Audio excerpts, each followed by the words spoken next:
नमस्कार दोस्तों, बहुत बहुत स्वागत है एक बार फिर से आप सभी का रोशन साई स्टडी पॉइंट पे।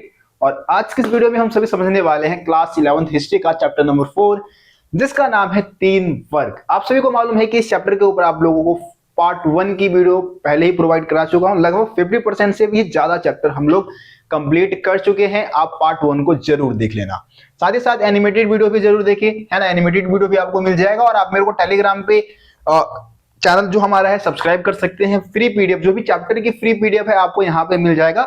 बाकी आप अगर चैप्टर की पीडीएफ के साथ साथ इंपोर्टेंट क्वेश्चन आंसर की पीडीएफ भी लेना चाहते हैं तो उसके लिए आपको कुछ पेमेंट करना होगा, जो कि डिस्क्रिप्शन बॉक्स में हमने लिंक दे रखा है। वहां पे जाके आप हमारे इंपोर्टेंट क्वेश्चन आंसर के साथ साथ नोट्स दोनों एक साथ हमने मर्ज कर रखा है, उस पीडीएफ को डाउनलोड करना चाहते हैं तो आपको डिस्क्रिप्शन में जाना है, लिंक पे क्लिक करके आपको कर लेना है। बाकी अगर आप सिर्फ चैप्टर की पीडीएफ चाहते हैं, आपको फ्री में हम टेलीग्राम पे प्रोवाइड करा देंगे, तो टेलीग्राम चैनल को भी आप सब्सक्राइब करिए। कोई भी डाउट मन में रह जाता है तो आप इंस्टाग्राम पे मेरे को मैसेज करें, मेरे से डायरेक्ट बात करें, ठीक है जी। तो पिछली वीडियो में देखो यार, हमने सब कुछ समझ लिया था, इंट्रोडक्शन हमने समझ ही लिया था इस चैप्टर का। यूरोपीय समाज के बारे में जानकारी प्राप्त करने के जो भी स्रोत है इसके बारे में हमने जान लिया था। एक टॉपिक मैंने बीच में स्किप कर दिया था, ठीक है, ये टॉपिक मैं समझा नहीं पाया था, तो आज की इस वीडियो में पहले इसको हम समझ लेते हैं। उसके बाद जहां पे हमने पिछली वीडियो में टॉपिक्स हमने खत्म किया था, उसके आगे के जो भी टॉपिक बचा हुआ है उसको हम स्टार्ट करेंगे। तो देखिए यहाँ पे मार्क ब्लॉक के बारे में बता रखा है। मार्क ब्लॉक थे कौन, है ना, उनके बारे में हम जान लेते हैं थोड़ा सा, क्योंकि यहाँ से भाई एग्जाम में क्वेश्चन आता है। एनसीईआरटी बुक में भी मार्क ब्लॉक के बारे में बताया हुआ है, तो इसलिए आप लोगों को बताना जरूरी है। देखो, मार्क ब्लॉक की हम यहाँ पे बात करने वाले हैं। तो ये मार्क ब्लॉक जो थे वो फ्रांस के निवासी थे। कहां के थे जी? फ्रांस के थे ये मार्क ब्लॉक। और सामंतवाद पे सबसे पहले इन्होंने ही काम किया था। सामंतवाद, जो सामंतवादी व्यवस्था थी, है ना, सामंतवाद आपको पता है जर्मनी का जो भाषा है, जर्मनी का एक शब्द है फ्यूड। फ्यूड से ही मतलब इस शब्द की उत्पत्ति मानी जाती है। तो इस सामंतवादी जो व्यवस्था थी इसके बारे में जानकारी देने के ऊपर या फिर इसके ऊपर काम करने वाले जो सबसे पहले विद्वान थे वो मार्क ब्लॉक थे। कहां से थे? फ्रांस से थे। तो मार्क ब्लॉक फ्रांस के विद्वानों के उस वर्ग से थे जिनका तर्क यह था कि इतिहास का जो विषय वस्तु है केवल राजनीतिक इतिहास या फिर अंतरराष्ट्रीय संबंध या फिर महान व्यक्तियों का जो जीवनी है इससे हटके होना चाहिए। मतलब इतिहास में आपको क्या पढ़ाया जाता है? किसी भी राज्य का राजनीतिक इतिहास या फिर अंतरराष्ट्रीय संबंधों के बारे में या फिर किसी महान व्यक्ति की जीवनी को आप इतिहास में पढ़ते हैं। लेकिन मार्क ब्लॉक है वो अलग विचार रखते हैं, वो अलग तरीके से इतिहास का अध्ययन करने पर जोर देते हैं। इनका कहना यह था कि भूगोल का महत्व होना चाहिए, है ना। भूगोल के महत्व द्वारा मानव इतिहास को समझने पर जोर इन्होंने दिया था, ठीक है जी। मार्क ब्लॉक सामंतवादी सामाजिक समाज यूरोपीय विशेषकर 9वीं से जो 13वीं सदी के मध्य फ्रांसीसी समाज के सामाजिक संबंधों और श्रेणियों, भूमि प्रबंध और उस काल की जन संस्कृति का साधारण विवरण देते हैं। मतलब कि मार्क ब्लॉक जो है ये कब से कब तक के बारे में जानकारी हमें दे रहे हैं? तो 9वीं से लेकर 13वीं सदी, 900 से 1300 के मध्य का जो पूरा फ्रांसीसी समाज है ना, वहां की जो अलग अलग श्रेणियां हैं, भूमि का प्रबंधन किस तरीके से, मैनेजमेंट किस तरीके से किया गया था, और उस काल की जो सांस्कृतिक अवधारणाएं हैं, जो संस्कृति है, उसके बारे में बहुत कुछ हमें बतलाते हैं, बहुत सारी जानकारी हमें देते हैं। अब देखो होता है क्या है, जब द्वितीय विश्व युद्ध हुआ, द्वितीय विश्व युद्ध में जो नाजी जो सेना है, नाजी सेना के हाथ गोली मारकर इनकी हत्या कर दी जाती है, ठीक है जी। और करने के कारण उनके द्वारा किए जा रहे शोध और अध्यापन कार्य पर अचानक से विराम लग जाता है। जो भी वो शोध कर रहे थे, जिन चीजों का अध्ययन कर रहे थे, जिन चीजों के बारे में वो जानकारी जुटा रहे थे, उस पर अचानक से फिर क्या लग जाता है जी? मतलब विराम लग जाता है, यानी कि उनके बारे में और कोई खास आगे की जानकारी हमारे पास मौजूद नहीं है। तो ये मार्क ब्लॉक के बारे में था, है ना जी। फ्रांस के थे, सामंतवादी व्यवस्था पे इन्होंने काफी लंबे समय तक कार्य किया था। चलिए जी, अब अपनी पीपीटी में आ जाते हैं। मेन पीपीटी जो है हमारी, उसमें आ जाते हैं और एक एक करके चीजों को हम समझते हैं। तो देखो, पिछले वीडियो की अगर बात करूं तो पिछली वीडियो में हमने मीनर की जागीर पर खत्म कर दिया था। आज की इस वीडियो में हम मीनर की जागीर के आगे के जो टॉपिक्स दे रखे हैं उसको हम समझने वाले हैं। तो आप सभी देखेंगे कि मीनर की जागीर के बाद जो अगला हमारा टॉपिक आता है वह नाइट वर्ग के बारे में, ठीक है जी। अब बच्चों के मन में सवाल उठता है कि भैया ये नाइट वर्ग था क्या? हम तो सिर्फ 3 ही वर्ग के बारे में पढ़ने वाले थे, ये अलग से वर्ग कहां से आ गया? देखो, नाइट वर्ग की बात करें ना, नाइट वर्ग भैया ना, ये ना अभिजात वर्ग का एक तरीके से पार्ट है, ठीक है। इनको हम अभिजात वर्ग में ही रख सकते हैं क्योंकि ये भी बहुत अमीर होते थे, इनके पास भी बहुत पैसे जमीन जायदाद हुआ करते थे, तो इनको हम ना अलग नहीं रखेंगे, इनको भी अभिजात वर्ग का ही पार्ट मानेंगे, लेकिन एक अलग वर्ग के तौर पे इसका विश्लेषण हम करेंगे कि किस तरीके से नाइट वर्ग का जन्म हुआ और किस तरीके से काम करते थे लॉर्ड के नीचे। ठीक है ना। देखो तो हुआ क्या कि 9वीं सदी के बाद, 9वीं सदी के आसपास की हम बात करेंगे। 9वीं सदी के आसपास क्या होता था जी, युद्ध होते थे, है ना। क्या होते थे जी, युद्ध हुआ करते थे। अब युद्ध में भाई पैदल सैनिकों की कोई कमी नहीं थी। जो पैदल हमारे सिपाही है ना, पैदल सिपाहियों की कोई कमी नहीं थी। क्यों भाई, क्यों पैदल सिपाहियों की क्यों कमी नहीं थी? क्योंकि जो किसान होते थे उनसे ही पैदल सैनिकों के रूप में काम ले लिया जाता था युद्ध के समय। लेकिन इस समय कमी किसकी थी भैया, कमी किसकी थी? तो कमी थी घुड़सवार सिपाहियों की, है ना। जो घुड़सवार सिपाही है इनकी कमी थी, तो इसीलिए लॉर्ड ने क्या किया, एक नए वर्ग को जन्म दिया। किसने जन्म दिया भैया? लॉर्ड ने, है ना जी। लॉर्ड ने एक नए वर्ग को जन्म दिया, एक घुड़सवार वर्ग को जन्म दिया। उसी को हमने क्या बोला? नाइट वर्ग कह दिया। ठीक है जी। तो नाइट वर्ग यानी कि एक घुड़सवार योद्धाओं का वर्ग था, घुड़सवार जो सिपाही थे, सैनिक थे, उनका वर्ग था, जिसको हम क्या बोलते हैं? नाइट बोल देते हैं। अब देखो होता क्या था कि जो नाइट होते थे ना, जैसे हमने बात किया राजा है, सबसे ऊपर तो राजा ही होता था भैया, राजा सबसे ऊपर राजा होता था। राजा ने क्या नियुक्त कर दिए? लॉर्ड बहुत सारे, है ना। लॉर्ड यानी कि एक तरीके से अभिजात वर्ग में आते थे, लॉर्ड को नियुक्त किया जो कि जमीन के मालिक होते थे। अब लॉर्ड ने क्या किया? नाइट वर्ग को बढ़ावा दिया, यानी कि नाइट वर्ग बना दिया, है ना। तो इस तरीके से ये संबंध चलता था। लॉर्ड का संबंध किसके साथ होता था? राजा के साथ। लॉर्ड को जो जमीनें दी जाती थी वो किसके द्वारा दी जाती थी? राजा के द्वारा। इसी तरीके से नाइट जो है, नाइट को जमीन किसके द्वारा दी जाएगी जी? लॉर्ड के द्वारा, क्योंकि जो नाइट है वो लॉर्ड के नीचे काम करेगी। तो लॉर्ड ने क्या किया? नाइट वर्ग को कुछ जमीन का टुकड़ा दे दिया कि भैया तेरे को यहाँ रहना है, यहीं पे सैनिक अभ्यास करना है, पूरी तरीके से अपने सेना को मेंटेन करके रखना है तेरे को। तो इस तरीके से क्या हुआ, इनको भी जमीन दे दी गई। इसको फीफ कहा गया, फीफ, है ना जी, फीफ। तो लॉर्ड ने नाइट वर्ग को जो जमीनें दी उसको हमने क्या बोल दिया जी? फीफ बोल दिया। अब फीफ भी बिल्कुल किसकी तरह होता था? मेनर की तरह। जैसे मेनर है ना, मेनर की तरह ही फीफ भी है, यानी कि मेनर में जो भी चीजें एक लॉर्ड के लिए उपलब्ध होती थी उसी तरीके से यहाँ पे नाइट वर्ग के लिए भी फीफ वाली जमीन पे सारी चीजें उपलब्ध होती थी। तो इसी के बारे में आप देखेंगे A to Z यही सारी चीजें लिखी हुई है यहाँ पे। एक बार मैं रीड करता हूँ, तेजी में करूंगा, सब कुछ समझा चुका हूं, बस एक बार तेजी से रीड कर दूंगा। देखो क्या लिखा है कि 9वीं सदी, अबे भाई पेज बदल गया।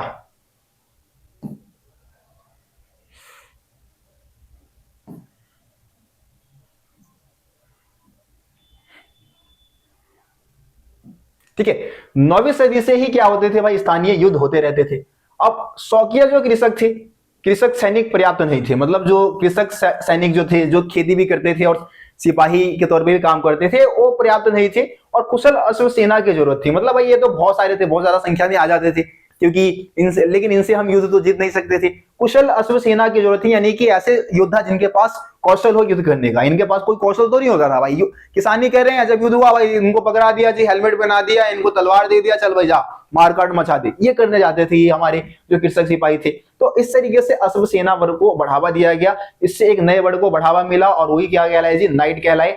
वे लॉर्ड से उसी प्रकार संबंधित थे जिस प्रकार लॉर्ड राजा से संबंधित था। सेम बातें, लॉर्ड ने नाइट को भूमि का एक भाग दिया जिसको क्या कहा गया जी? फीफ कहा गया, और इसकी रक्षा का वचन दे दिया भाई, है ना। फीफ किसने दिया? फीफ वाली भूमि किसने दिया? लॉर्ड ने दिया नाइट वर्ग को। और नाइट ने फिर लॉर्ड को बदले में कुछ तो देगा, तो रक्षा करने का वचन देता है ना जी, रक्षा करने का वचन देता है। कौन देता है रक्षा करने का वचन? नाइट लॉर्ड को। ठीक है, फीफ को उत्तराधिकारी के तौर पे भी पाया जा सकता था। यह लगभग 1000 से 2000 एकड़ में फैला होता था। जो फीफ वाली भूमि थी वो लगभग 1000 से 2000 एकड़ तक फैली होती थी, जिसमें नाइट वर्ग के लिए जो भी जरूरत की सारी चीजें है, जैसे कि मेनर के जागीर में सारी चीजें उनके लिए उपलब्ध होती थी, उसी तरीके से यहाँ पे सब कुछ लॉर्ड के नाइट वर्ग के लिए उपलब्ध होता था। जैसे कि चर्च है, खेत है ना, इसके अलावा उनके लिए शिकार करने के लिए जंगल वगैरह सब कुछ बना होता था। जिस तरीके से मेनर की जागीर में सारी सुविधाएं लॉर्ड को मिलती थी, उसी तरीके से सारी सुविधाएं यहाँ पे नाइट वर्ग को मिल रही है। सामंती मेनर की तरह यहाँ पे फीफ की भूमि को कृषक जोता करते थे। ठीक है जी, बदले में नाइट अपने लॉर्ड को एक निश्चित रकम देता था। अब बदले में क्या कर रहा है जी? नाइट अपने लॉर्ड को एक निश्चित रकम भी दे रहा है ना, और युद्ध में उसकी तरफ से लड़ने का वचन भी देता था। क्या अब भाई लॉर्ड ने नाइट को क्यों जन्म दिया? लॉर्ड ने नाइट को क्यों जन्म दिया, नाइट वर्ग को क्यों बनाया? नाइट वर्ग को बनाने के पीछे का मेन पर्पस यही था कि जो नाइट वर्ग है वो रक्षा प्रदान करे भाई, सुरक्षित, मतलब जब युद्ध हो तो युद्ध में जो नाइट वर्ग है, नाइट वर्ग खुद तो योद्धा होते थे, साथ ही साथ बहुत सारे सिपाहियों को भी मेंटेन करके रखते थे। तो जब लॉर्ड का युद्ध होता था ना, तो लॉर्ड सीधा अपने नाइट को फोन मिलाता था कि भैया हमारा युद्ध हो गया है, फटाफट अपने सैनिक लेके आ जाओ, है ना। तो मतलब फोन तो नहीं होते थे, संदेश भिजवा दिया। तो इस तरीके से नाइट जो है लॉर्ड की रक्षा के लिए हमेशा तत्पर रहते थे, है ना। पूरी तरीके से लॉर्ड की रक्षा की जिम्मेदारी नाइट की हुआ करती थी, नाइट वर्ग की हुआ करती थी, है ना। ठीक है जी, ये समझ में आ गया। तो अपनी सैन्य योग्यताओं को बढ़ाए रखने के लिए जो नाइट है वो प्रतिदिन, नाइट वर्ग के लोग प्रतिदिन क्या करते थे भाई, नाइट जो है प्रतिदिन क्या करते थे, अभ्यास करते थे, घेराबंदी यंत्र जो है, जो घेराबंदी की योजनाएं है वो बनाते थे, पुतलों के साथ रण कौशल बढ़ाने के लिए अभ्यास करते थे, तीरंदाजी का अभ्यास किया करते थे, है ना।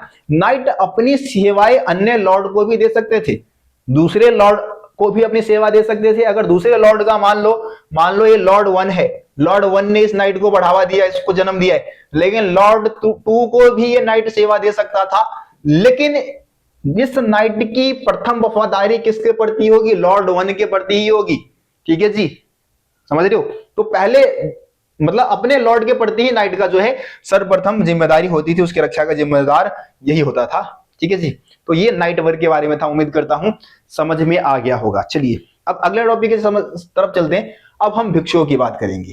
तो भैया ये भिक्षु होते क्या है, कौन होते हैं ये भिक्षु, ये समझा दो हमारे को। देखो भिक्षु का मतलब ही है ऐसे व्यक्ति जो सन्यासी बन चुके हैं और भिक्षा मांग के काम चलाते हैं, उनको हम क्या बोलेंगे जी, भिक्षु बोलेंगे, है ना।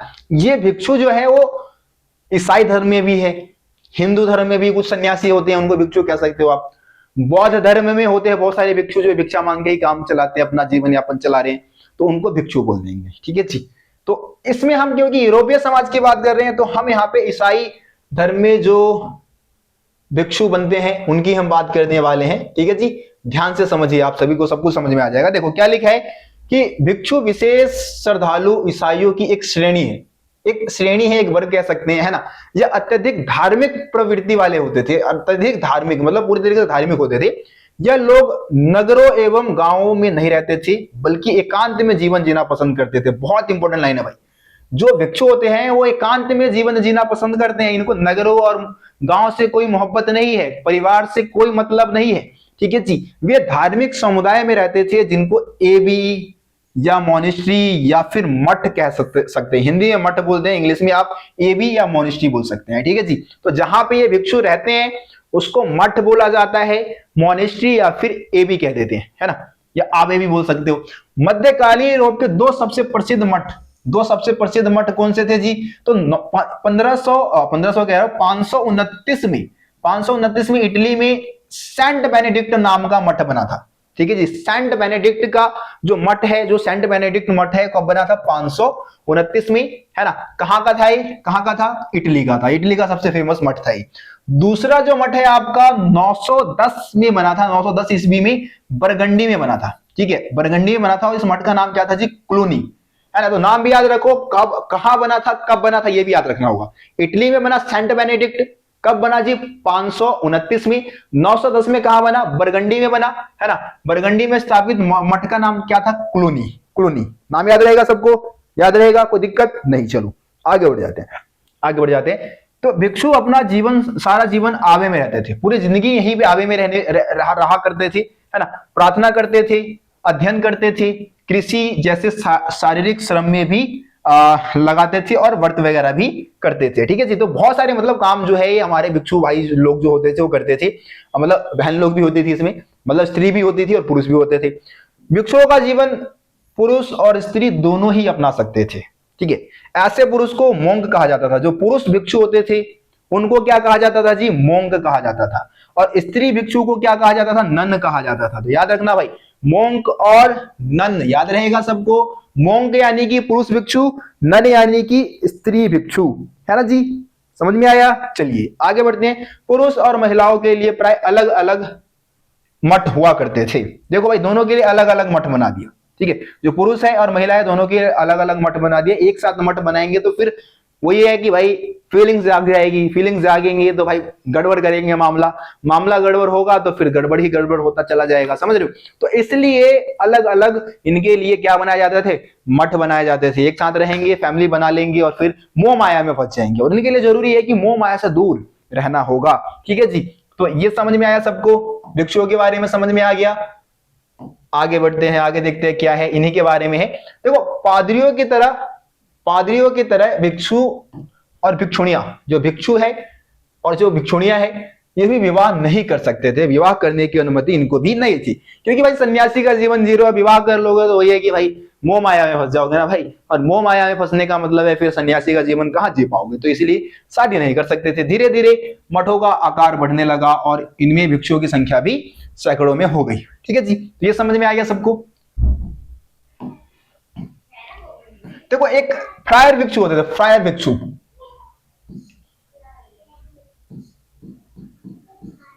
फ्रायर भिक्षु का मतलब क्या होता है?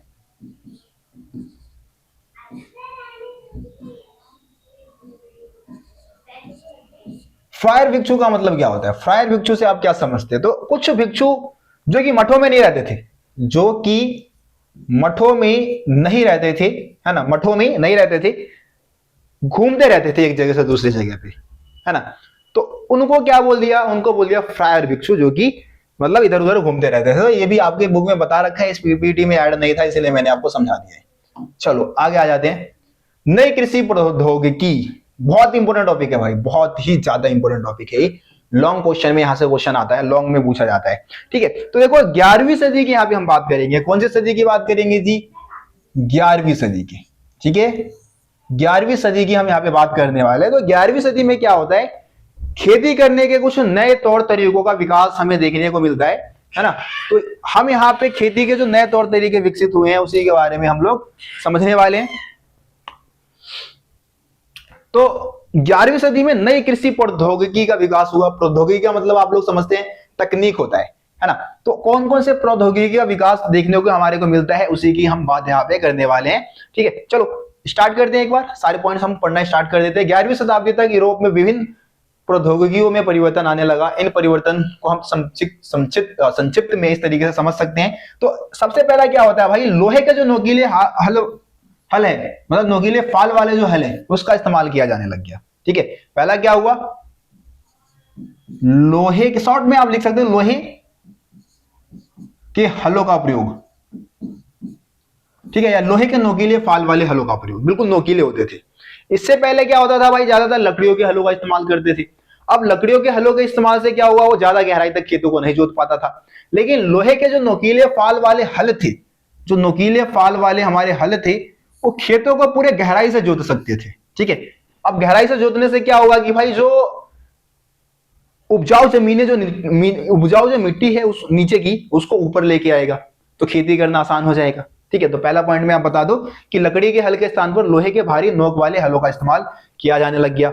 दूसरा सांचेदार पटरे, देखो इसमें सांचेदार पटरों का भी प्रयोग किया गया। अब यह सांचेदार पटरे का मतलब क्या है, देखो मैं भी आपको समझाता हूं। कहां से कटेगा, हाँ, सांचेदार पटरे क्या होते हैं?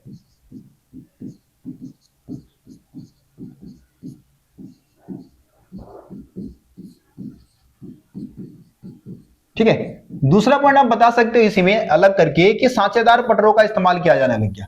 अब पटरे क्या होता है, जैसे कि पुराने समय में खेती होती थी तो हल का इस्तेमाल तो भाई खेतों को जोतने के लिए होता था।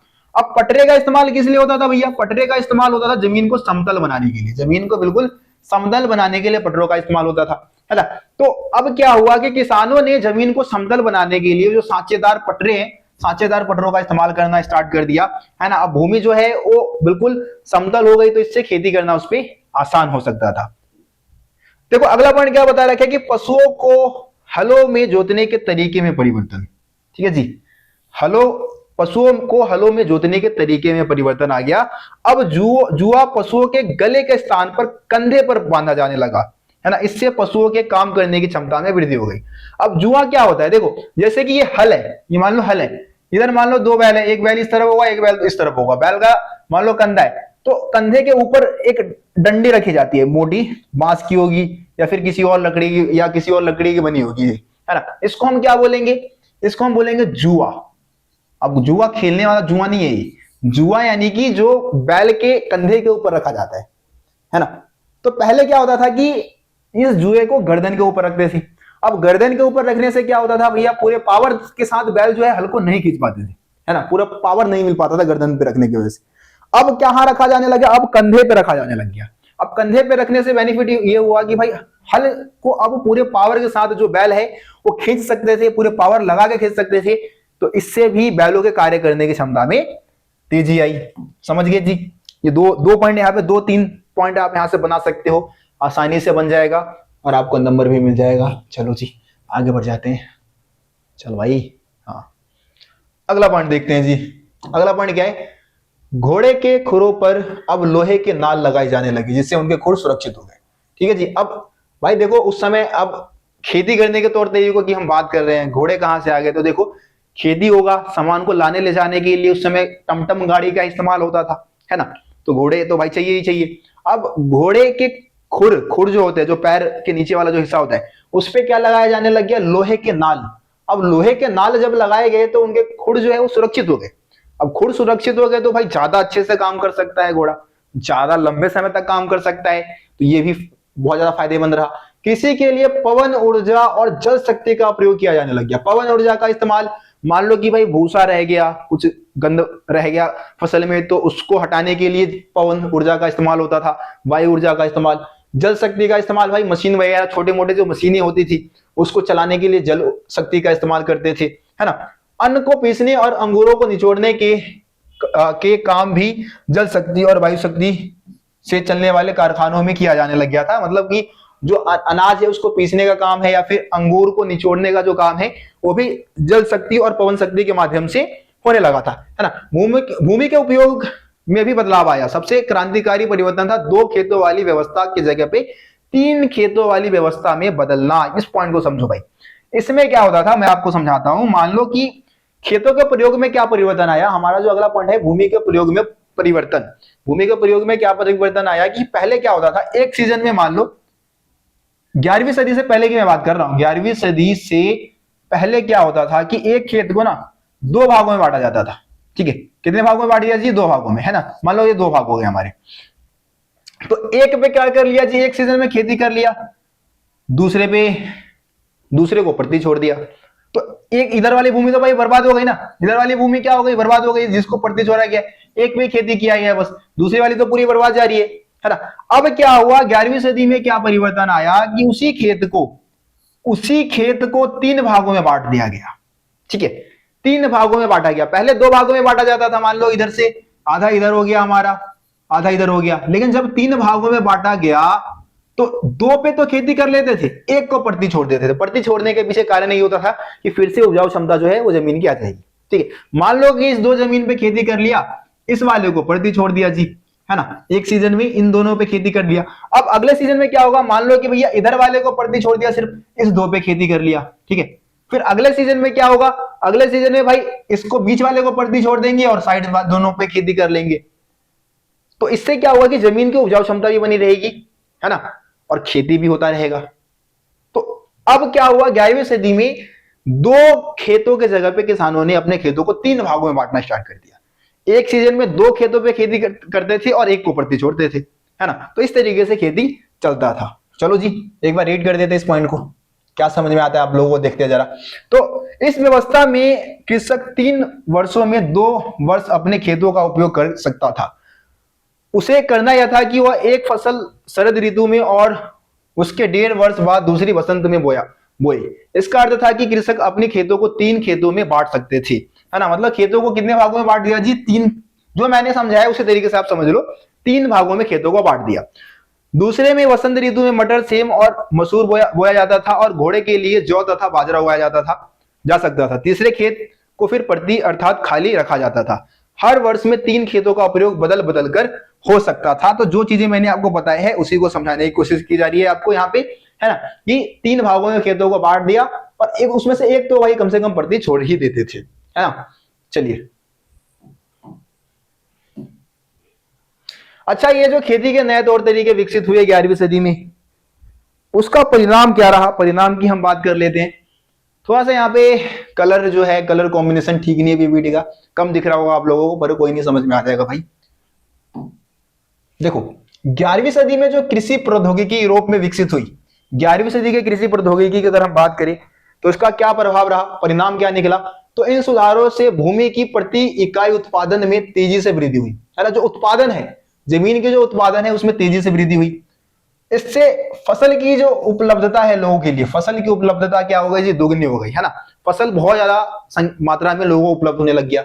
आहार में मटर और सेम का अधिक उपयोग प्रोटीन का स्रोत बन गया भाई। अब लोगों के भोजन में प्रोटीन ज्यादा मिलने लग गया। अब प्रोटीन मिलेगा तो क्या बनेगा जी, मसल्स बनेगा। सब बन जाएंगे क्या, बॉडी बिल्डर मेरी तरह, है ना। अभी वैसे मसल्स कम हो गए हैं, पहले मसल्स बहुत तगड़े थे मेरे, लेकिन फिर अभी जिम जाऊंगा, अभी जिम नहीं जा रहा हूं 2-3 महीने से, लेकिन जिम जाऊंगा फिर मसल्स बना लूंगा। चलो आगे बढ़ जाते हैं। पशुओं की पौष्टिक चारा मिलने, अब पशुओं को पौष्टिक चारा मिलने लगा, है ना जी। पशुओं को भाई पौष्टिक मतलब समझते हो ना, पूरा एनर्जी वाला चारा उनको मिलने लगा भाई, वो भी हट्टे कट्टे तंदुरुस्त हो गए, उनके भी मसल्स निकलने लगे। किसान अब कम भूमि पर अधिक भोजन उत्पादन कर सकता था भाई, क्योंकि अब नई प्रौद्योगिकी है, तकनीक है, तो कम जमीन पे ही ज्यादा से ज्यादा फसल उगाया जा सकता था। 13वीं शताब्दी तक एक कृषक के खेत का औसत आकार 100 एकड़ से घटकर 20 से 30 एकड़ तक रह गया। इन छोटी जोतों पर अधिक कुशलता से कृषि की जा सकती थी और उसमें कम श्रम की आवश्यकता होती थी। फलस्वरूप समय की बचत हुई, जिसका उपयोग कृषक अन्य कार्यों के लिए कर सकते थे। तो अब ऐसा नहीं है कि भाई जमीनें बहुत है, जमीनों को कम कर दिया किसानों ने, लेकिन खेती भाई कर रहे हैं, ज्यादा फसल उत्पादित कर रहे हैं। और कम जमीन होने की वजह से बेनिफिट ये है कि भाई अब पूरी कुशलता के साथ उन जमीनों पे फोकस कर रहे हैं, और जिससे कि फसल की उत्पादकता में वृद्धि हो रही है और टाइम भी बच रहा है, और उस टाइम को दूसरे किसी काम पे खर्च कर सकते थे। ठीक है जी, तो उम्मीद करता हूं आप सभी को पॉइंट समझ में आ गया होगा, कोई दिक्कत नहीं होगा। देखो जी, इंपॉर्टेंट क्वेश्चन आंसर की सीरीज भी आप लोगों के लिए शुरू कर दिया है भाई। आप लोग अगर इंपॉर्टेंट क्वेश्चन आंसर की वीडियो देखना चाहते हैं तो उसको भी जरूर देखें, है ना जी। चलिए, बस 2-3 टॉपिक रह गए हैं, उसके बाद आपका ये चैप्टर खत्म ही हो जाएगा लगभग। अब हम सभी बात करने वाले हैं 14वीं सदी के संकट के बारे में। देखो यूरोप ना, जैसे कि हमने इससे पहले रोमन साम्राज्य में तीसरी सदी का संकट समझा था, तीसरी सदी का संकट, यहाँ पे 14वीं सदी का संकट है। कंफ्यूज नहीं हो रहा भाई, एग्जाम में अगर तीसरी सदी का संकट पूछे या फिर 14वीं सदी का संकट पूछे तो भाई अलग है दोनों। कई बार बच्चे तेज पाली करते हैं और 14वीं शताब्दी का संकट में तीसरी शताब्दी का संकट वाली जो घटना है उसको लिख देते हैं। दिक्कत हो जाएगी भाई, बहुत ज्यादा दिक्कत हो जाएगी, ठीक है ना। वो चीज नहीं करना आप लोगों को, ध्यान से क्वेश्चन को पढ़ना है फिर आंसर देना है। देखो ओहो मिसप्रिंट हो गया, चौधरी लिखा गया है, माफी चाहूंगा, 14वीं होगा। 14वीं शताब्दी में क्या होता है कि यूरोप जो है, यूरोप में बहुत ज्यादा आर्थिक मंदी आ जाती है ना। बहुत सारी समस्याओं का सामना करना पड़ता है पूरे यूरोप को। तो ये आर्थिक संकट आता क्यों है, ये 14वीं सदी का संकट क्या है, क्यों संकट से गिर जाता है यूरोप, उसकी हम बात करने वाले हैं। देखो, मौसम में परिवर्तन आता है, ठीक है। मौसम में परिवर्तन क्या आता है कि अब ना जो ग्रीष्म ऋतु था, ग्रीष्म ऋतु यहां लिखा भी होगा, ग्रीष्म ऋतु के स्थान पर तीव्र जो ठंड ऋतु है, शीत ऋतु ने ले लिया।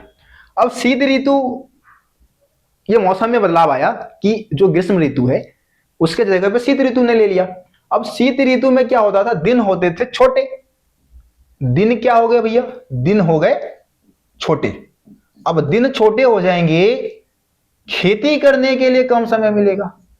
खेती के लिए लोगों को मिलता था कम समय भाई, कम समय, है ना। कम समय मिल रहा है क्योंकि दिन छोटे हो गए। दिन, अब आप खुद देखो ना, गर्मियों के सीजन में जो सूर्य भगवान है हमारे भाई, वो 7:30 बजे डूबते हैं, 7:30 बजे, 7-7:30 बजे अस्त होते हैं दिल्ली में, है ना। अभी सर्दियों का सीजन आ जाएगा, 6 बजे ही निकल लेंगे वो, 6 बजे ही अंधेरा कर देते हैं वो, है ना। तो दिन छोटे हो जाते हैं भाई। इससे क्या होता है कि फसल करने के लिए बहुत कम समय मिल रहा था किसानों को। साथ ही साथ तूफान, बाढ़, है ना, ये सारी घटनाएं देखने को मिल रही थी। इससे फसल जो है वो नष्ट हो जा रहे थे, जो कृषि फर्में है वो सारी नष्ट हो गई, है ना। और इससे क्या होगा भाई, जब कृषि ही नहीं होगा तो सरकार को टैक्स नहीं मिलेगी, है ना, सरकार को कर नहीं मिल पा रहा था, तो कर नहीं मिलेगा तो भाई कहां से सरकार साम्राज्य को, अपने राज्य को सही से चलाएगा, है ना। तो ये दिक्कतें उस समय यूरोप में देखने को मिल रही थी। देखो, इसके अलावा जनसंख्या में लगातार गहन जुताई और जनसंख्या में लगातार वृद्धि हो रही थी। देखो, जनसंख्या एक बहुत मुख्य कारण था संकट का कि जनसंख्या ज्यादा होने की वजह से गहन खेती करना पड़ रहा था, है ना। और लेकिन आपको पता है कि भाई इस समय मौसम भी साथ नहीं दे रहा था, ठीक है। देखो लिखा गया है 13वीं शताब्दी से पहले की अनुकूल जलवायु ने अनेक जंगलों तथा चारागाहों को कृषि भूमि में बदल दिया था, लेकिन गहन जुताई ने 3 क्षेत्रीय फसल चक्र व्यवस्था के बावजूद भूमि को कमजोर बना दिया। जो गहन जुताई कर रहे थे, मतलब ज्यादा से ज्यादा खेती कर रहे थे एक ही खेत पे, तो इससे क्या हो रहा था कि जो जमीन है उसकी उपजाऊ क्षमता कम होती जा रही थी, है ना। और ऐसा किस लिए हुआ जी? उचित भूमि संरक्षण के अभाव में, मतलब भूमि का जो रख रखाव है वो वहां के किसान सही से 11वीं सदी में हमने देखा कि भाई नई कृषि प्रौद्योगिकी आई, लेकिन जमीन के रख रखाव के लिए सही कदम नहीं उठाया जा सका। चारागाहों की कमी हो गई, जिसके कारण पशुओं की संख्या में कमी आ गई। अब चारागाहें नहीं है, चारा ही नहीं है, तो भाई चारा नहीं होगा तो किसान पशुओं को क्या खिलाएंगे, है ना। और इससे बहुत सारे पशु मारे गए। जनसंख्या में वृद्धि इतनी तेजी से हुई कि उपलब्ध संसाधन कम हो गए। भाई जनसंख्या बहुत तेजी से बढ़ रहा है, इससे कि लोगों के पास खाने पीने की चीजें नहीं है। अकाल पड़ रहे हैं भाई, अकाल, भूखमरी के शिकार हो रहे हैं लोग, भूखे मर जा रहे हैं, है ना। 1315 से लेकर 1317 के बीच यूरोप में कई भयंकर अकाल पड़े। इसके बाद 1320 के दशक में अनगिनत पशु मौत के शिकार हो गए, ठीक है। तो ये सब किस लिए हो रहा है? जनसंख्या बढ़ रहा है, प्लस में खाने पीने की चीजें है नहीं, तो इस वजह से लोग मर रहे हैं, जानवर मर रहे हैं, है ना। चलिए देखते हैं, 2-3 पॉइंट और होगा शायद इसमें, उसको भी कर लेते।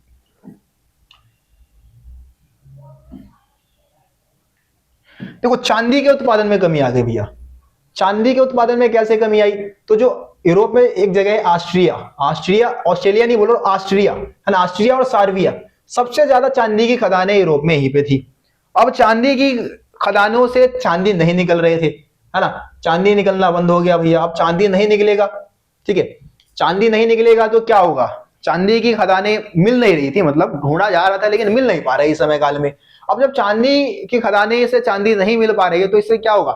सिक्के नहीं बनेंगे, क्योंकि उस समय जो सिक्के बन रहे थे सबसे ज्यादा चांदी के बन रहे थे, है ना। सिक्के हो गए भैया कम। अब सिक्के कम हो गए तो व्यापार कहां से करोगी? क्योंकि व्यापार तो भाई सिक्कों से, मुद्रा से ही होगा, पैसों से ही व्यापार होगा, है ना। टैक्स कहां से वसूलोगे? किस तरीके से टैक्स वसूलोगे लोगों से? तो ये दिक्कतें भी सरकार को फेस करना पड़ रहा था कि अब मुद्रा जो है वो नहीं है ना, व्यापार नहीं हो पा रहे हैं मुद्रा ना होने की वजह से। तो ये भी एक समस्या थी। और इसके अलावा सरकारों ने क्या किया, जो भी चांदी में, मतलब चांदी की जो मुद्राएं होती थी उसमें गिरावट कर दिया, लो क्वालिटी की जो चांदी है उसका इस्तेमाल कर दिया, या फिर किसी दूसरे धातु को मिला दिया। अब पुराने समय में भाई सिक्के की कीमत उसमें जो धातु इस्तेमाल में लाया जाता था उससे लगाया जाता था, है ना। अगर सोने का सिक्का है तो उसकी कीमत ज्यादा होगी, चांदी का सिक्का है तो उसकी कीमत कम होगी। पुराने समय में ऐसा होता था। अभी तो कागज के नोट होते हैं भैया, है ना। कागज के नोट की कीमत भले 50 पैसे की ना हो, लेकिन उस पर अगर 2000 लिखा है तो वो 2000 की वैल्यू रखता है। लेकिन पुराने समय में ऐसा होता नहीं था। तो ये एक बता सकते हो एक पॉइंट। आखिरी पॉइंट क्या है? महामारी। देखो एक महामारी फैल गई, प्लेग, ठीक है जी। कौन सी महामारी फैल गई जी? प्लेग। प्लेग कहां लिखा है? ढूंढना पड़ेगा मेरे को। हाँ ये देखो, ये ब्यूबोनिक प्लेग बोलेंगे, ब्यूबोनिक प्लेग की महामारी फैल गई। ये फैली कैसे? तो ये चूहे जो होते थे ना, ये चूहों की वजह से फैल गई भैया। अब ये चूहे कहां से आए? चूहे आए चीन से। साले चीन वाले बड़े हरामी है भाई। ये कोरोना फैला दिया, ठीक है, कोरोना फैला दिया इन्होंने, और साथ ही साथ पता नहीं कौन कौन सी महामारी फैला दे। मतलब मेन चीन था। वैसे तो बहुत सारे एशिया के भी और देश थे जिनसे कि जो हमारे मतलब यूरोप है, यूरोप में समुद्री जहाजें है, बंदरगाह है, मान लो यूरोपीय बंदरगाह है, ठीक है। तो यूरोपीय बंदरगाह पे जाते थे भाई ये जो हमारे चाइनीज जहाजें हैं या फिर इंडिया के जहाजें हैं, ठीक है। खास करके चाइना की जो जहाजें हैं वो पहुंच गई एशिया की से बहुत सारी जहाजें गई। अब उन जहाजों में चले गए चूहे, ठीक है। अब जब चूहे चले गए, उन चूहों से फैल गई एक बीमारी जिसको हम प्लेग की महामारी बोलते हैं, ठीक है। इसमें बहुत ज्यादा जो जानवर थे, खास करके जानवर और लोगों में भी फैला, है ना। और बहुत सारे जो लोग हैं इस महामारी के कारण मारे गए। देखो क्या लिखा है, हाँ, एक बार इसको काट देते हैं, फिर रीड कर देता हूं, मैं रीड करके समझा देता हूं। देखो क्या लिखा है, 12वीं तथा 13वीं शताब्दी में वाणिज्य में विस्तार के परिणाम स्वरूप दूसरे देशों से व्यापार करने वाले पोते यानी कि वही जहाजें यूरोपीय तटों पर होगा, थोड़ा मिसप्रिंट होगा, तटों पर आने लगे। पोतों के साथ क्या आ गए जी? बहुत ज्यादा संख्या में चूहे यूरोप आ गए, है ना। यह अपने साथ ब्यूबोनिक प्लेग जैसी महामारी का संक्रमण लेके आ गए। क्या लेके आ गए जी? संक्रमण प्लेग की, है ना। 1347 से 50 के बीच पश्चिमी यूरोप महामारी से बुरी तरह से प्रभावित हो गया। आधुनिक काल के आधार पर यूरोप की जनसंख्या का लगभग 20% भाग महामारी का शिकार हो गया भाई। कुछ स्थानों पर तो मरने वालों की संख्या जनसंख्या का लगभग 40% हो गया। ठीक है जी, प्लेग के महामारी की वजह से 40% कुछ एरिया में लोग जो थे वो मारे गए।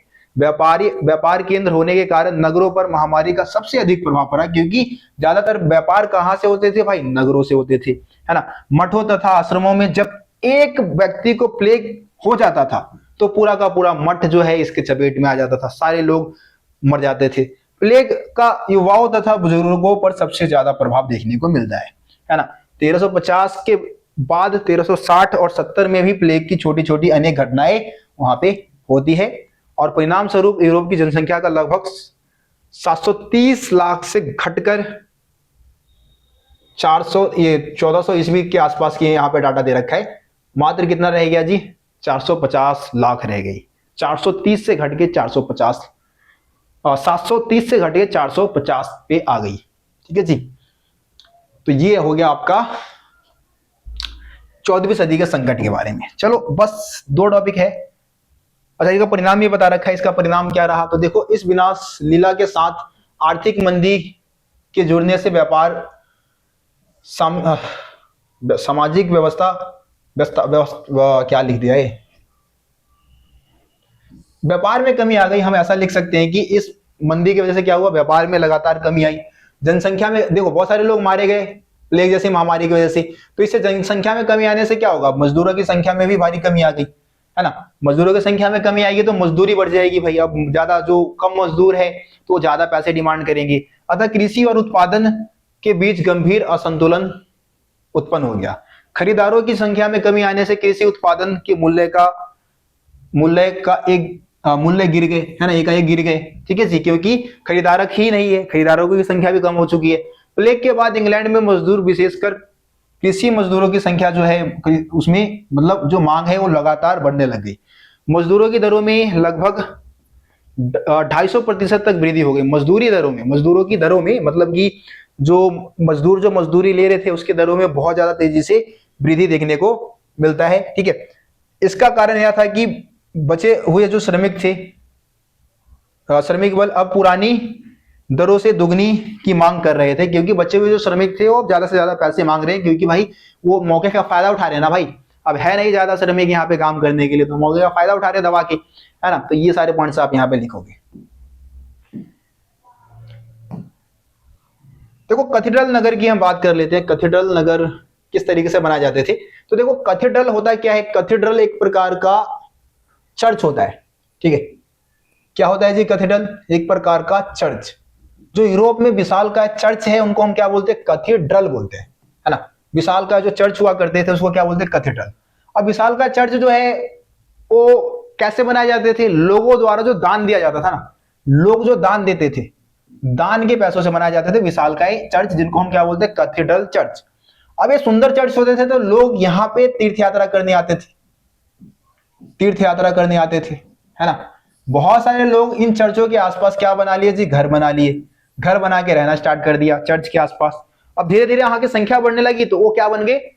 नगर बन गए, क्योंकि ये कैथेड्रल नामक चर्च के आसपास से नगर विकसित हुए थे, इसीलिए इनको कैथेड्रल नगर कहा जाने लग गया। ठीक है जी, तो इस तरीके से यहाँ पे पॉइंट्स आपको लिखे हुए दिखेंगे। धनी व्यापारी चर्च को बहुत ज्यादा पैसे दान करते थे।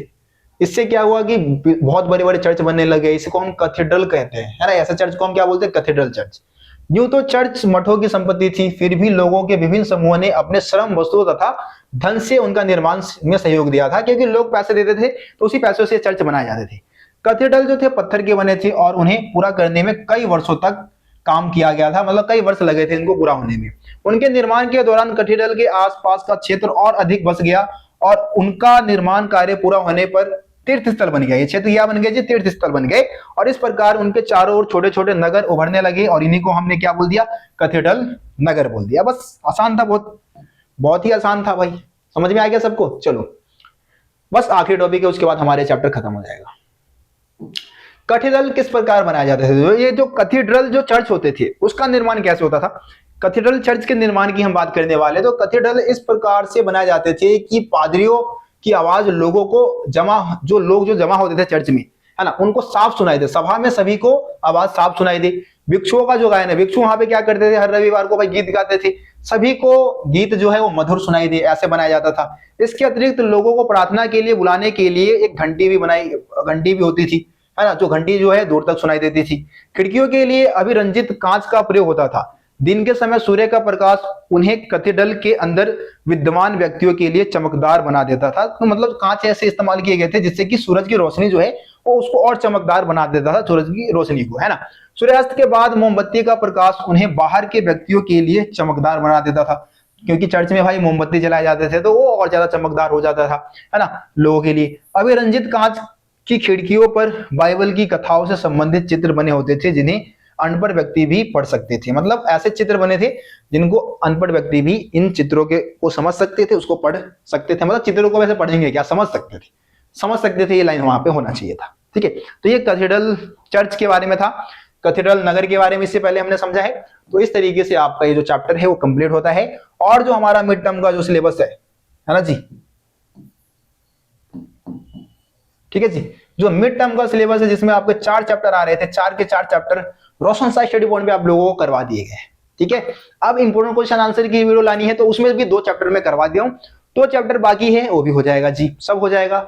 एमसीक्यू मिड टर्म के बाद ही करेंगे, एक साथ करेंगे, लाइव क्लास में एमसीक्यू करवाऊंगा, है ना। अभी लाइव क्लास कैसे लेना है, किस तरीके से लेना है, सारी व्यवस्था मेरे को करनी होगी, क्योंकि अभी हम वीडियो फोन से बनाते हैं, माइक अच्छा नहीं है अपने पास, तो अभी सारी चीजें हम मैनेज कर रहे हैं, किसी भी तरीके से व्यवस्था किया जाएगा। उसके बाद एमसीक्यू की लाइव क्लासेस आपकी लगाई जाएगी, है ना। तो बस आप लोग चैनल से जुड़े रहे, वीडियो को देखते रहे और शेयर करते रहे वीडियो को। आज की इस वीडियो को यहीं पे समाप्त करते हैं, मिलते हैं आप सभी से अगली वीडियो में। तब तक के लिए जय हिंद, जय भारत। आप सभी अपना ख्याल रखिए, धन्यवाद।